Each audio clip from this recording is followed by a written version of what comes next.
Hello dear student, this is your Renu ma'am. Welcome to this video.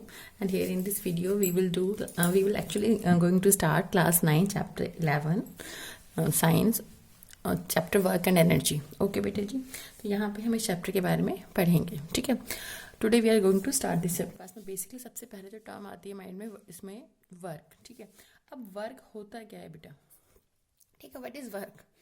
अगर आप simply language में बोलें, बिल्कुल सिंपल लैंग्वेज में, तो आप बोलोगे ma'am we are doing a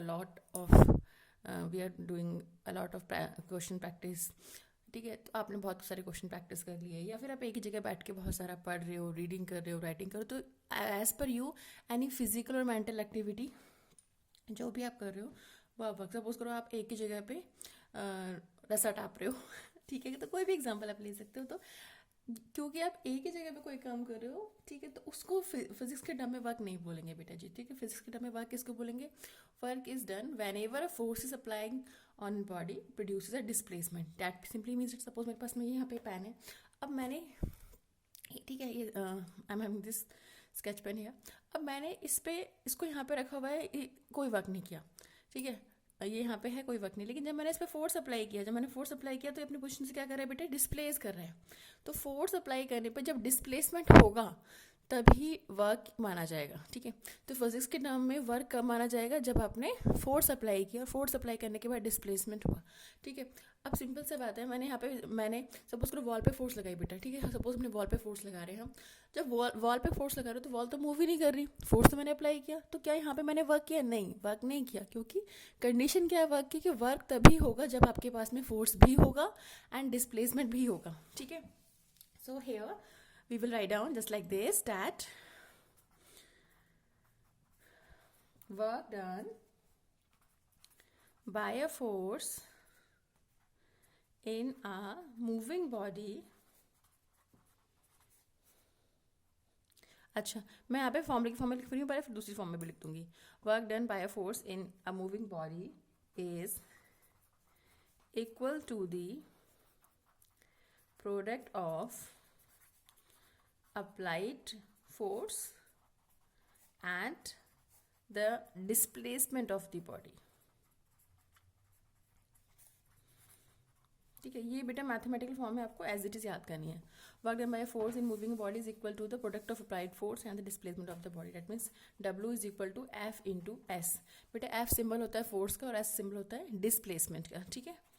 where F is equal to applied force और force applied and S is the displacement.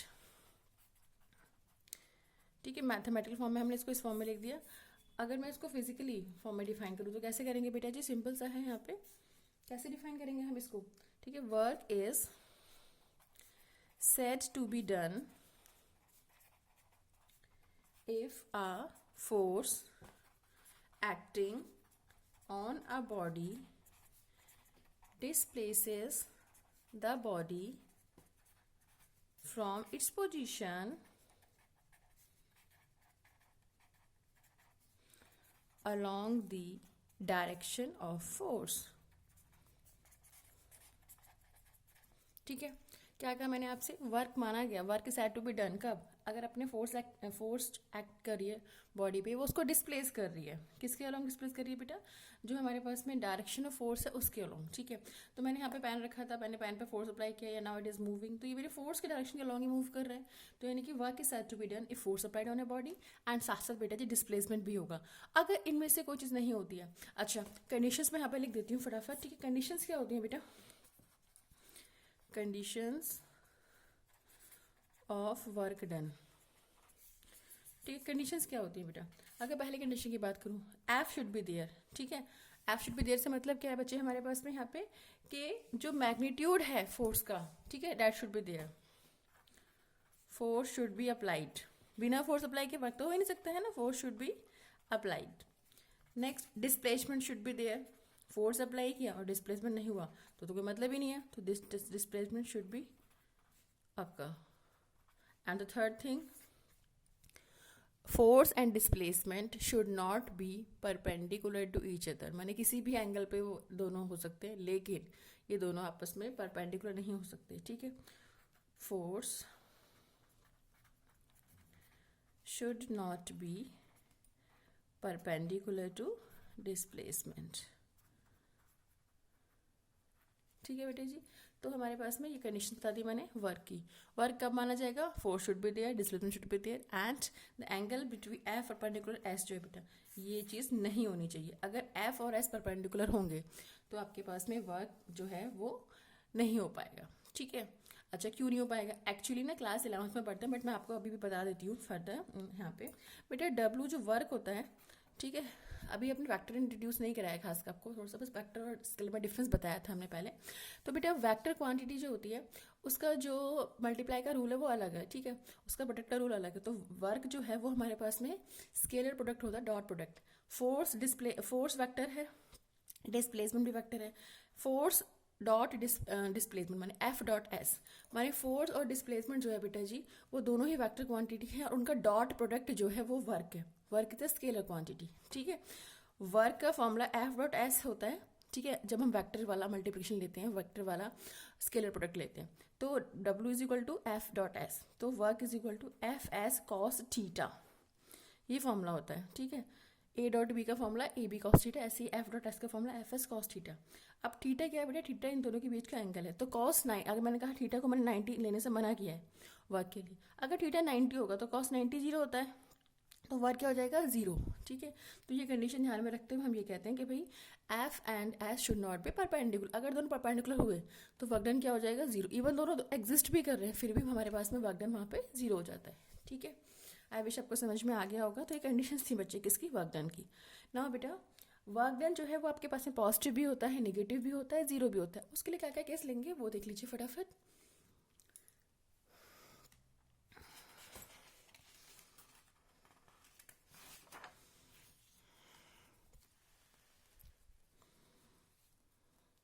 चलिए ओके.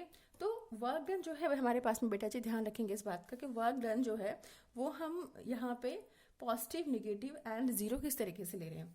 अगर मैं work done bye constant force की बात करूँ, ठीक है, जस्ट ऐसे सिंपल बताते हैं. चलो मैंने यहाँ पे वर्क डन लिया, work done bye constant force. Okay, work done bye constant force. Okay बेटा यहाँ पे क्या है, और यहाँ पे work done bye constant force ले रही हूँ मैं, यहाँ पे पॉजिटिव वर्क ले रही हूँ, पॉजिटिव वर्क डन. ठीक है. पॉजिटिव वर्क डन से मतलब क्या है बेटा? ध्यान देंगे बेटा जी. यहाँ पे मेरे पास टेबल पे, ठीक है, तो मैं अभी भी समझा रही थी आपको, टेबल पे मेरे पास सपोज बुक है, ब्लॉक है, कुछ भी रखा है, मैंने इस पर फोर्स अप्लाई किया. जब हमने फोर्स अप्लाई किया, ध्यान ये रखेंगे अगर मैं सेंटर से डिस्टेंस ले रही हूँ, डिस्प्लेसमेंट ले रही हूँ, तो सेंटर से ही सेंटर पे लूँगी मैंने, और या फिर फर्स्ट एंड से ले रही हूँ तो फर्स्ट एंड तक लूँगी, लास्ट एंड से ले रही हूँ तो लास्ट एंड तक. ठीक है. तो मैंने इस पर फोर्स अप्लाई किया. जब मैंने फोर्स अप्लाई किया बेटा जी, सेंटर ले रही, सपोज ये पॉइंट ए था, ये पॉइंट बी था, तो मैंने ऑब्जेक्ट को डिस्प्लेस किया. ऑब्जेक्ट का मास मैंने एम ले लिया, ऑब्जेक्ट को डिस्प्लेस किया बेटा पोजीशन ए से पोजीशन बी की तरफ. ठीक है. तो यहाँ पे डिस्प्लेसमेंट कितना हुआ मेरा? डिस्प्लेसमेंट एस ले लिया हमने बच्चे, और फोर्स हमने यहाँ पे एफ अप्लाई किया था.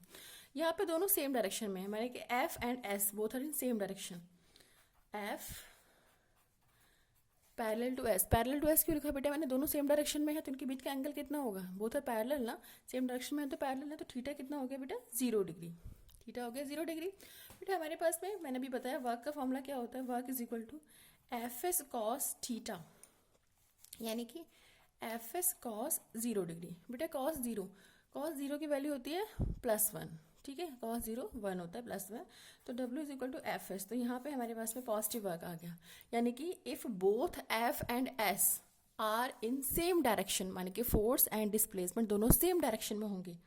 इवन तो आप इसे ना भी लिखो, आप सिंपल स्टेटमेंट की फॉर्म में लिख दो कि if both force and displacement are in same direction along the same direction then work done is positive. ठीक है.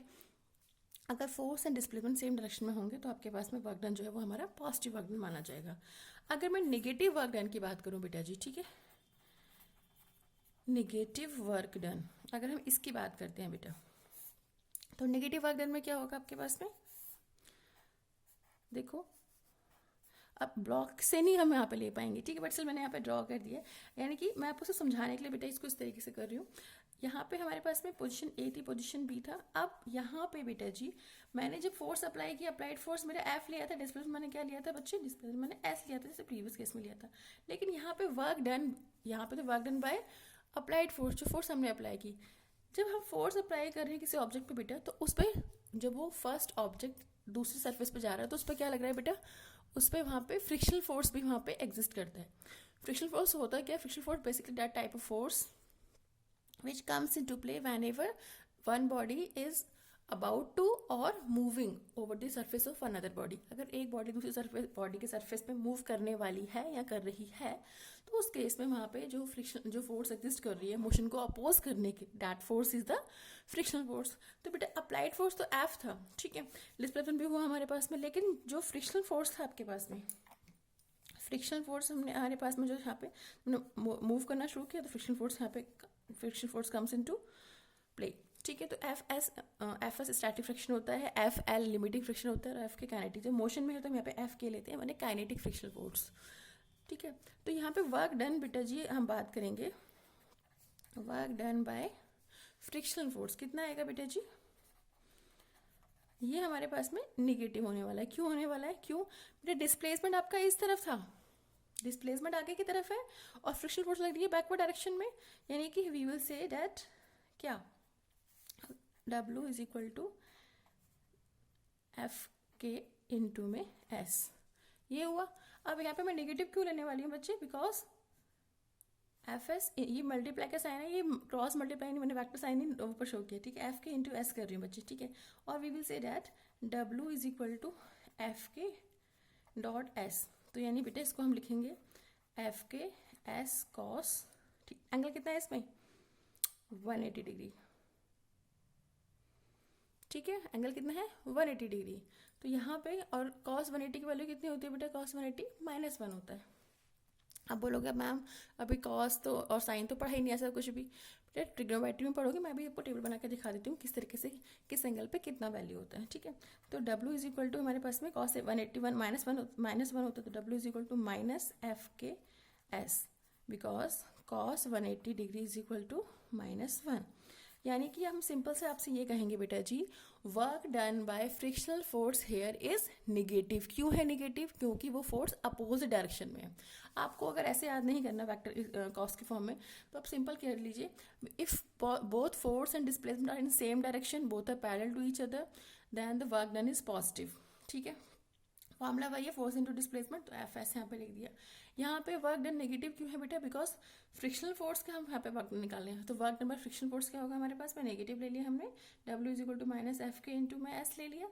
माइनस का मतलब सिंपल सा ये है कि भाई आपके पास में एफ जो है फ्रिक्शनल फोर्स जो है वो अपोजिट डायरेक्शन में जा रहा है, किसके, एस के, एस जा रहा है बेटा इस तरफ और एफ के जा रहा है आपका अपोजिट डायरेक्शन में, दोनों के बीच में exactly both are anti parallel. जब एंटी पैरेलल होंगे आपके पास में, माने कि एक जा रहा है इस तरफ और दूसरा जा रहा है इस तरफ, तो जब एंटी पैरेलल वाला केस लेंगे दोनों, एक इधर और एक इधर, तो एंटी पैरेलल वाले केस में वर्क डन क्या लेते हैं हम, नेगेटिव लेते हैं, ठीक है। थर्ड केस जो होता है बेटा इसमें वो होता है हमारे पास में जीरो वर्क डन का, ठीक है। केस थर्ड हम बात करते हैं जीरो वर्क डन। तो जीरो वर्क डन के लिए अगर कंडीशन की बात करें, या तो एफ ही जीरो है आपका, अप्लाइड फोर्स जीरो ले लिया, तो ऑब्वियसली वर्क डन जीरो होगा। डिस्प्लेसमेंट जीरो है, फोर्स तो अप्लाई किया लेकिन डिस्प्लेसमेंट हुआ ही नहीं है, तो अब आपके पास में जीरो आ जाएगा आपके पास में वर्क डन। और अगर थीटा इन दोनों के बीच का एंगल 90 डिग्री है तो भी हमारा वर्क डन जीरो होगा। क्यों होगा बेटा, W इज इक्वल टू क्या बताया था अभी आपको हमने, एफ एस कॉस थीटा, तो एफ एस कॉस 90 का वैल्यू हमारा जीरो होता है, तो W हमारे पास में कितना आ गया, जीरो, ठीक है। दोबारा से एक बार रिकॉल कर लेते हैं फटाफट। अगर F force and displacement both are parallel, ठीक है, तो वर्क डन क्या होगा बेटा, पॉजिटिव, माने वर्क डन हमारे पास में सिंपल एफ एस आ जाएगा, ओके। अगर F and S both are anti parallel, तो वर्क डन क्या हो जाएगा, निगेटिव, ठीक है। W is equal to minus F S. And अगर F and S both are perpendicular to each other, ठीक है बेटा। फॉर एग्जांपल डिस्प्लेसमेंट हमारा इस तरफ है, फोर्स हमारा इस तरफ ले लिया मैंने, ये ऐसा हो गया और ये मेरा फोर्स हो गया, तो इसके बीच एंगल 90 है। अगर आपके पास में एंगल 90 है तो वर्क कितना हो जाएगा, जीरो, ठीक है। तो ये तीन केस है बेसिकली वर्क डन के, positive work done, negative work done and zero work done, ठीक है। अच्छा, पॉजिटिव वर्क डन का मैं एग्जांपल हूँ बेटा, मैंने मस्कुलर फोर्स अप्लाई की किसी ऑब्जेक्ट पे एंड द ऑब्जेक्ट मूव्स, तो यहाँ पे हमारे पास में work done by the muscular force कितना हो गया, पॉजिटिव हो गया। नेगेटिव वर्क डन की अगर हम बात करते हैं तो मैंने फ्रिक्शनल फोर्स का आपको एग्जाम्पल देके बताया, ठीक है। तो फ्रिक्शनल फोर्स ने डिस्प्लेसमेंट से अपोजिट डायरेक्शन में है, तो ऑब्वियसली वर्क डन जो बाय ग्रेविटेशनल फोर्स क्या आया हमारा, नेगेटिव आ गया। अच्छा, जब यहाँ पे मैंने सपोज करो अपने सर पे you are just carrying luggage on your head, ठीक है, आपने अपना लगेज लिया हुआ है, हेड पर कहीं भी अपने लगेज कैरी किया हुआ है, ठीक है, लगेज कैरी किया हुआ है, यू आर मूविंग, तो डिस्प्लेसमेंट हो रहा है और अपने लगेज कैरी किया हुआ है, आप मूव कर रहे हैं, बट जो ग्रेविटेशनल फोर्स का वर्क होगा on you that will be zero. क्यों? क्योंकि ग्रेविटेशनल फोर्स कैसे लगती है, vertical downward towards the centre of earth, वो नीचे की तरफ लग रही है ग्रेविटेशनल फोर्स। डिस्प्लेसमेंट जो है आपके पास में वो आप हॉरिजॉन्टल डायरेक्शन में कर रहे हैं, तो इस केस में हमारे पास में क्या हो जाएगा भाई, वर्क डन जो है वो जीरो हो जाएगा, बिकॉज दोनों के बीच का एंगल कितना है, 90 डिग्री। ओके अच्छा, चलो कोई और एग्जांपल डिस्कस करते हैं। फॉर एग्जांपल आप सिंपल पानी निकाल रहे हैं वेल से, ठीक है, वेल आई डोंट नो आपने देखा है कि नहीं देखा, सपोज करो मैंने, अगर आप मतलब ये गए होगे जस्ट लाइक पिकनिक वगैरह पे, फार्म्स वगैरह में, चाहे प्रतापगढ़ फार्म्स हो चाहे लोहगढ़ फार्म्स, तो फार्म्स वगैरह में आपने देखा होगा, बट वहाँ पे ना वेल वगैरह भी आपको दिखाते हैं, तो अगर आप वेल से पानी निकाल रहे हो, ठीक है, प्रॉपर आगे गांव में गए तो भी आपने देखा होगा, जब वेल से पानी निकालते हैं बेटा तो हम ऊपर की तरफ उसको जो रोप है उसको ऊपर की तरफ क्या कर रहे हैं, बोल कर रहे हैं, खींच रहे हैं और उसको बकेट को निकाल रहे हैं, तो बेटा हम ऊपर की तरफ लगा रहे हैं, डिस्प्लेसमेंट ऊपर की तरफ है, मस्कुलर फोर्स भी हम ऊपर डायरेक्शन में लगा रहे हैं, तो work done bye muscular force is positive. क्यों? क्योंकि हम फोर्स भी ऊपर की तरफ लगा रहे हैं, डिस्प्लेसमेंट भी ऊपर की तरफ है, तो वर्क डन क्या हो गया हमारा, पॉजिटिव हो गया। अगर हम नेगेटिव वर्क डन की बात करते हैं तो बेटा सेम केस में जब हम पानी ऊपर की तरफ खींच रहे हैं तो उस केस में जो ग्रेविटेशनल फोर्स वर्क लगा रहे हैं, ग्रेविटेशनल फोर्स कैसे लग रही है, वर्टिकल डाउनवर्ड, और आपका मोशन कैसे, डिस्प्लेसमेंट कैसा है, ऊपर की तरफ है, तो वहाँ पे आपके पास में work done by gravitational force क्या हो जाएगा, नेगेटिव हो जाएगा। क्यों? क्योंकि दोनों के दोनों क्या है, अपोजिट डायरेक्शन में, डिस्प्लेसमेंट ऊपर जा रहा है और ग्रेविटेशनल फोर्स नीचे की तरफ है, तो उस केस में हमारा वर्क डन क्या हो जाएगा बेटा जी, नेगेटिव हो जाएगा। और जीरो का एग्जांपल तो मैंने आपको बता ही दिया था कि आपने कोई भी लगेज करके कुछ भी किया, तो अगर आप मूव कर रहे हो, वॉक कर रहे हो, तो आपने डिस्प्लेसमेंट तो किया, लेकिन work done by gravitational force on you is equal to zero. ठीक है, तो बेटा जी नेक्स्ट वीडियो में हम इसका फर्दर टॉपिक कंटिन्यू करेंगे। आई विश आपको समझ में आ गया होगा। ठीक है, तो इसके मतलब इसके बाद हम उसके फर्दर टॉपिक्स नेक्स्ट वीडियो में करेंगे। ठीक है, तो जितना भी हमने अभी तक किया है चैप्टर में, एटलीस्ट उसको एटलीस्ट एक दो बार रिवाइज करिएगा, और जब भी आप ये वीडियो देख के पढ़ाई करते हो तो बेसिकली करना क्या है, आपने उसको देखने के बाद समझने के बाद लिख के प्रैक्टिस करना है बच्चे। सिर्फ सुना और छोड़ दिया इससे स्कोर नहीं आएगा। You have to just go through the video and just write down the short note, short points, और उनको रिकॉल करना है, उनको रिवाइज करना है। ओके, सिर्फ किया और छोड़ दिया से काम नहीं चलने वाला है बेटा, जिससे स्कोर नहीं आएगा। ठीक है, और आपको लगता है कि आप किसी की हेल्प कर सकते हो by sharing this video, then you are most welcome. तो आप दूसरों की हेल्प करने के लिए भी इसको शेयर कर सकते हैं। Okay, if you like the video then please hit the like button, and अगर डिसलाइक करना है तो भी कर सकते हो। अगर आपको पसंद नहीं आया हो then you can also go for dislike. In comment section you can tell me that what should I do to improve this. Okay, thank you.